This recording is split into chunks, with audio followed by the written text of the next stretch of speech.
കൂടുതൽ വാർത്തകളും വീഡിയോകളും കാണാൻ ഈ ചാനൽ സബ്സ്ക്രൈബ് ചെയ്യുക. കൂടെ ബെൽ ബട്ടൺ അമർത്തുക. Please subscribe our channel. നമസ്കാരം. എല്ലാ മാന്യ ജ്യോതിഷ പ്രേമികൾക്കും ജ്യോതിഷ വിശ്വാസികൾക്കും എന്നെ ഇഷ്ടപ്പെടുന്നവർക്കും ഈ എപ്പിസോഡിലേക്ക് ഹാർദവമായ സ്വാഗതം. നമ്മളിപ്പോൾ നോക്കുന്നത് രസകരമായിട്ടുള്ളൊരു കമൻ്റാണ് വന്നിരിക്കുന്നത്.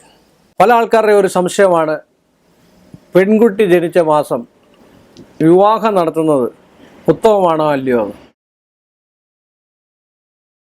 അതിനൊരു പ്രമാണമുണ്ട്. മുഹൂർത്ത പദവി എന്ന പുസ്തകത്തിനകത്ത് കൊടുത്തിട്ടുള്ള ഒരു പ്രമാണമുണ്ട്. വേൾപ്പാൻ ഉത്രങ്ങളത്തം മകൈരമരണം ചോദ്യമൂലം മകാന്ത്യം രോഹിണ്യം കൃഷ്ണപക്ഷേഷ്ഠ വധു ജനിഭം നന്ന് നല്ല മേടം. വധു ജനിച്ച നക്ഷത്രവും വധു ജനിച്ച മാസവും വിവാഹം നടക്കുന്നത് ഏറ്റവും ഉത്തമമാണ്. എന്നാൽ പുരുഷൻ ജനിച്ച നക്ഷത്രമോ പുരുഷൻ ജനിച്ച മാസമോ വിവാഹം നടത്തുന്നതിൽ ദോഷമാണെന്നാണ് പറയപ്പെടുക. സത്യത്തിൽ എല്ലാ ജ്യോത്സ്യന്മാരും എന്താ പറയുക, എല്ലാവരും തെറ്റാണെന്ന് പറയും എന്നുള്ള വിശ്വാസത്തിൽ രണ്ടു കൂട്ടരുടെയും, ആൺകുട്ടിയുടെ ആണെങ്കിലും പെൺകുട്ടിയുടെ ആണെങ്കിലും ജന്മമാസം കുറിക്കാറില്ല. അത് പൊതു ഒരു സ്വഭാവമാണ്. അറിയത്തില്ല എന്ന് പറഞ്ഞാൽ ഇപ്പോൾ രാഹുകാലമാണ്. രാഹുകാല സമയത്തൊക്കെ വിവാഹ മുഹൂർത്തം ഏറ്റവും ഉത്തമമാണ്. അറിയാവുന്നവർക്ക് വ്യക്തമായിട്ടറിയാം. പക്ഷേ ആ സമയം കുറിക്കത്തില്ല. ഒരാൾ നോക്കിയിട്ട് ഉടൻ പറയുന്നത് രാഹുകാലത്താണല്ലോ എന്നാണ് പറയുന്നത്. പക്ഷേ യാത്രയ്ക്ക് മുഖ്യം, യാത്രയ്ക്ക് മാത്രമാണ് നമ്മൾ സാധാരണ രാഹുകാലം നോക്കേണ്ടത്. അതിന് മാത്രമേ അതിനകത്ത് പറഞ്ഞിട്ടുള്ളൂ രാഹുകാലത്തെക്കുറിച്ച്. മറ്റൊരു വിഷയങ്ങളിൽ രാഹുകാലം ഒരു മോശമായിട്ടുള്ള കാലമാണ്.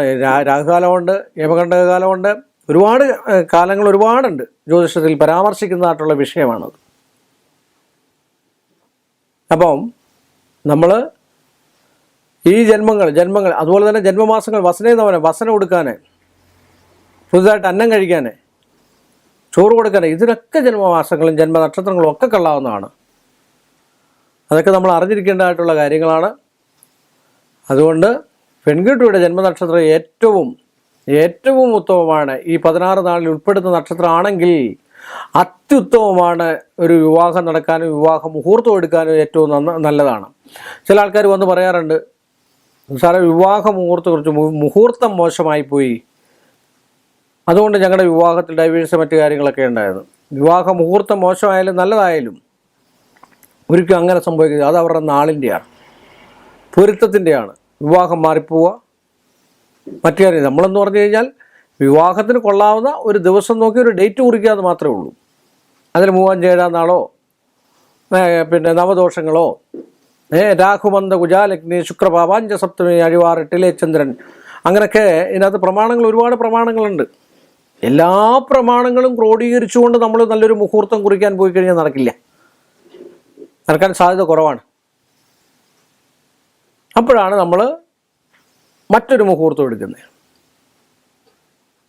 ഉച്ച സമയത്ത് കിട്ടുന്നതായിട്ടുള്ള മുഹൂർത്തം. അപ്പോൾ നമ്മൾ പറയുന്നത് അഭിജിത്ത് മുഹൂർത്തമാണ് എന്ന് പറയുന്നത്. ഇപ്പം നമ്മൾ പറഞ്ഞു വന്നത് സ്ത്രീയുടെ ജന്മനക്ഷത്രത്തിൻ്റെ കാര്യമാണ്. ആ ജന്മനക്ഷത്രം 16 നാളിൽ പെടുന്നതാണെങ്കിൽ ഏറ്റവും ഉത്തമമാണ്. ഊഴ്ന്നാലും സാധാരണയായിട്ട് വിവാഹത്തിന് എടുക്കാറുണ്ട്. അപ്പോൾ ഇത്രയൊക്കെ പറഞ്ഞുകൊണ്ട് ഈ ഒരു ചെറിയൊരു എപ്പിസോഡ് ഞാനിവിടെ വൈൻഡപ്പ് ചെയ്യുന്നു. വീണ്ടും നല്ലൊരു വിഷയവുമായിട്ട് വരുന്നതുവരെ എല്ലാ മാന്യ പ്രേക്ഷകർക്കും എൻ്റെ നിശ്ചയവുമായ നന്ദി.